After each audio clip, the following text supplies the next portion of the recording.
Fridge के parts के बारे में पूरी जानकारी अपने स्टूडेंट को दे रहा था। मैंने सोचा कि आपके पास भी ये साझा करूं, और इसके साथ साथ में हमारे बच्चे अगर इस चीज़ को भूल भी जाते हैं तो वीडियो देख करके आसानी से समझ पाएंगे कि इसके अंदर मैकेनिकल पार्ट्स और इलेक्ट्रिकल पार्ट्स क्या होता है। मैं आपको बताने जा रहा हूं कि आपके फ्रिज के अंदर मैकेनिकल पार्ट्स और इलेक्ट्रिकल पार्ट्स क्या होता है, दोनों में अंतर क्या है और दोनों को समझना कैसे है, ताकि आप फ्रिज में आसानी से काम कर पाएंगे और फ्रिज को आप आसानी से बना पाएंगे। इसके लिए दो चीज़ों पे ध्यान देना आपको जरूरी होगा, एक आपका मैकेनिकल पार्ट्स, दूसरा आपका इलेक्ट्रिकल पार्ट्स।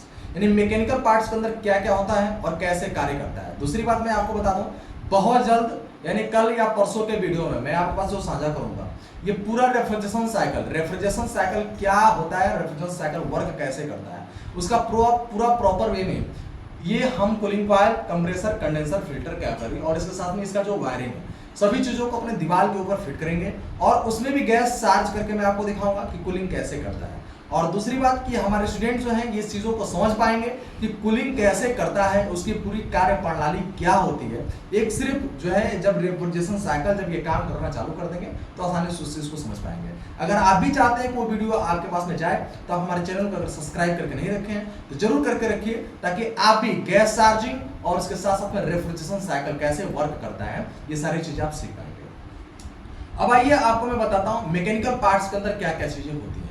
तो मैकेनिकल पार्ट्स के अंदर, कंप्रेसर के अंदर दोनों पार्ट्स होता है, एक आपका मैकेनिकल भी होता है और इसके अंदर इलेक्ट्रिकल भी होता है। यानी इसका जो कंप्रेसर मोटर होता है उसको हम लोग इलेक्ट्रिकल पार्ट्स के अंदर लेते हैं, वहीं पे सक्शन और डिस्चार्ज, और इसके अंदर कुछ मैकेनिकल पार्ट्स हैं जैसे में इसका पिस्टन हो गया और इसका जो भी मतलब कनेक्टिंग राड वगैरह हो गया, इसके अंदर जो भी इसका पार्ट्स होता है ये दो पार्ट्स में मिलकर के बने होते हैं, एक इलेक्ट्रिकल दूसरा मैकेनिकल।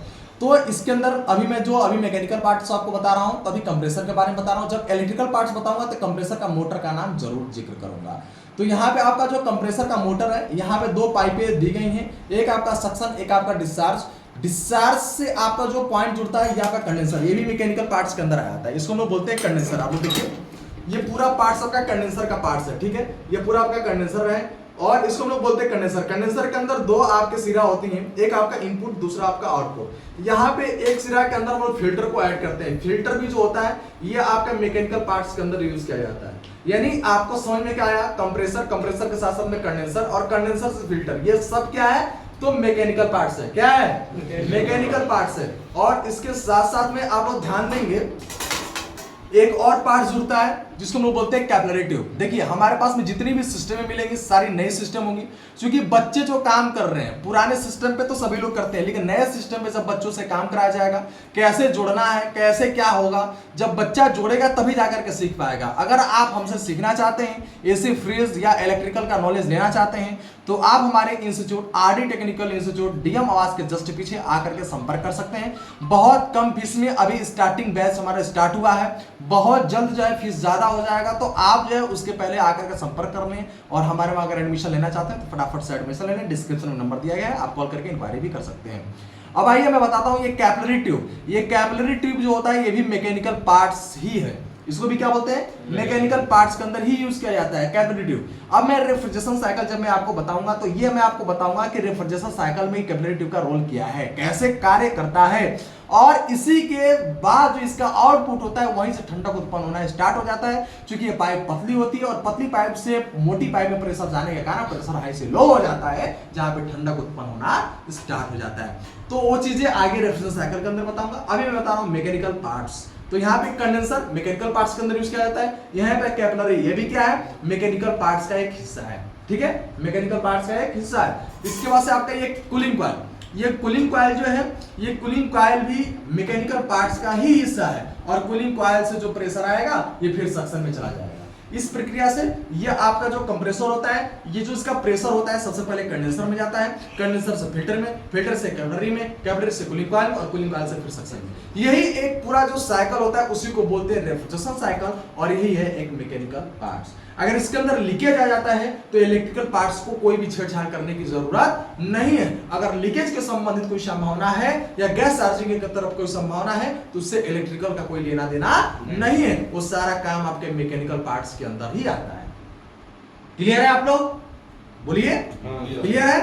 यानी मैकेनिकल पार्ट्स आप लोग समझ में आप लोगों को आ पाया होगा। आप लोगों को भी अगर मैकेनिकल पार्ट्स समझ में आया होगा तो एक लाइक जरूर दीजिएगा।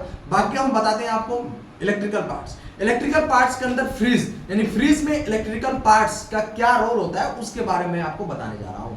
देखेंगे जो सबसे इंपॉर्टेंट भाग होता है ये होता है थर्मोस्टेट, यानी जो सप्लाई आती है फ्रिज के अंदर वो सबसे पहले किस पे आती है, थर्मोस्टेट पे आती है। और थर्मोस्टेट सप्लाई कूलिंग के कंट्रोलिंग के हिसाब से, यानी आपका जो कूलिंग कॉइल है वो कितना कूलिंग किया है उसके हिसाब से सप्लाई को आउटपुट करता है। आवश्यकता से अधिक ठंडा होने पर यह सप्लाई को कट कर देता है। इसका काम क्या होता है, जब फ्रिज के अंदर ज्यादा ठंडा हो जाएगा तो ये ऑटोमेटिक सप्लाई को क्या कर देगा, कट कर देगा, जिससे ज्यादा ठंडा नहीं होने पाएगा। फिर कुछ देर के बाद से जब टेम्परेचर बढ़ेगा उस दौरान ये फिर से कंप्रेसर को ऑन कर देगा। यानी इलेक्ट्रिकल पार्ट्स के अंदर जो सबसे मुख्य चीज होता है ये होता है थर्मोस्टेट्स।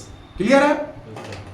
फिर इसके बाद से जो आपका अगला भाग होता है ये दो जगह पे वायरिंग की जाती है। एक आपका डोर स्विच, ठीक है, जो फ्रिज के अंदर यूज किया जाता है, और एक अपना बल्ब, यानी जो सप्लाई अब आती है डोर स्विच और बल्ब पे।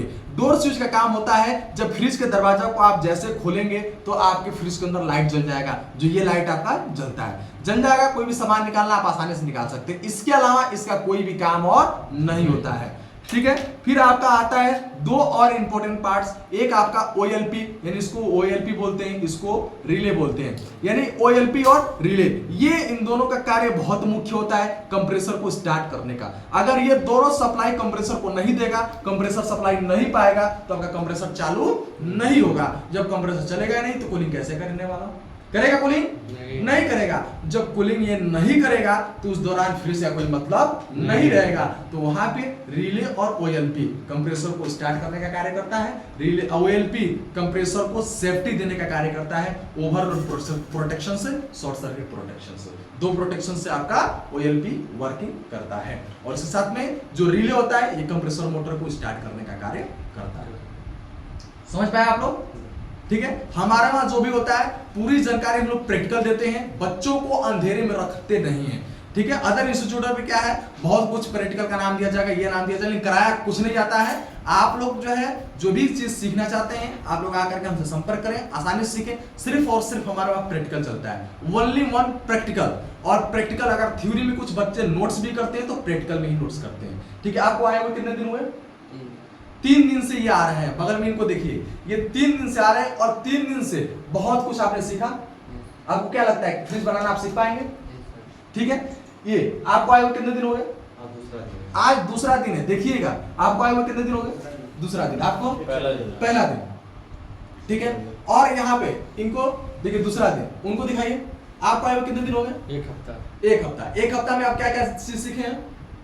फ्रिज के बारे में, फ्रिज के बारे में इन्होंने टोटल सीखा है। अगर आप भी चाहते हैं कि आप भी आए और हमारे पास में सीखें, यहाँ पे देखिए सभी बच्चे न्यू है और न्यू बैच अभी स्टार्ट हमने किया है। और यहाँ पे जो भी है बच्चे 1 हफ्ते ज्यादा से ज्यादा, यहाँ पे जो सबसे ज्यादा पढ़ने वाला बच्चा है मेरा पहला बच्चा है, वो भी जो है 1 ही हफ्ता उसको हुआ आते हुए, ठीक है। यानी 1 हफ्ते से ऊपर अभी किसी को भी नहीं हुए हैं। तो आप सोच सकते हैं अभी बैच स्टार्ट हुआ है और 1 हफ्ते में यहाँ के बच्चे, हमारे बच्चे क्या क्या चीज सीख लिए। शायद से आप किसी अदर इंस्टीट्यूट में आपको 6 महीना लगेगा तब जाकर के यहाँ तक पहुंचेंगे। 6 महीना में लोग फ्रिज के पास पहुंचते हैं और हम लोग 6 महीने में, 6 महीना तो मैंने बहुत ज्यादा दूर बोल दिया आपको, 3 महीने में मैं फ्रिज का जानकारी दूंगा, डबल डोर फ्रिज का जानकारी दूंगा, इन्वर्टर पैटर्न फ्रिज की जानकारी दूंगा, सिंपल एसी में सिखाऊंगा, इसके साथ साथ विंडो एसी सिंपल चाहे इन्वर्टर पैटर्न दोनों के बारे में बताऊंगा, स्प्लिट एसी आपका सिंपल इन्वर्टर पैटर्न दोनों के बारे में इसके साथ बताऊंगा, इसके साथ साथ मैं कैसेट एसी की पूरी जानकारी दूंगा। और अगर आप हमारे साथ रुका रहा और आप लोगों ने जो है कि सपोर्ट दिया, 100% प्लांट एसी भी मैं आपको सिखाने का काम करूंगा, ठीक है। प्लांट एसी तो अपने देवरिया में नहीं आ पाएगा, मैं वहां पर ले जाकर के आपको काम सिखा सकता हूं, इतना हमारे पास में है, ठीक है। तो अगर आप लोग भी सीखना चाहते हैं तो फटाफट से दिए गए नंबर पर संपर्क करें और तुरंत इंक्वायरी लें और एडमिशन कराएं। बहुत बहुत धन्यवाद।